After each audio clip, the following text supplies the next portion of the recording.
Itong araw, special para sa iyo, maligayang araw ng kalayaan sa ating lahat. Mabuhay Pilipinas! Yan, itong araw, gusto ko talaga yung isang salita na importante para sa iyo. Ito ay special para sa mga Katolika. May katulong tao, persona, isang Diyos. Sa panahon ako kung sa Pinas, ang unang kantahin ng Tagalog ay Mantang bibig ako nakita, mataba, mapaya, mga bibig. Sabay-sabay tayo! Yung number ng tatlo ay importante. Kay mga bata ko sa Pinas, yung number ng tatlo, importante sa simbahan Katolika. Ngayong araw, si Father Junjun, taga Reyte. Si Father Jason, taga saan? Iloilo.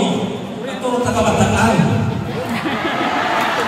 May tatlong paring magsalita ibang lingwahe o sa Pinas. Sa Ilonggo, sa Bisaya, sa Tagalog, may tatlong pari.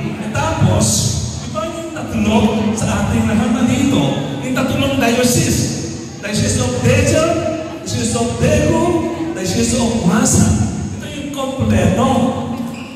Yung mga tao na dito, halo-halo na ng mga lugar. Taga Pinas, dito sa Korea, ang iba-ibang itsura.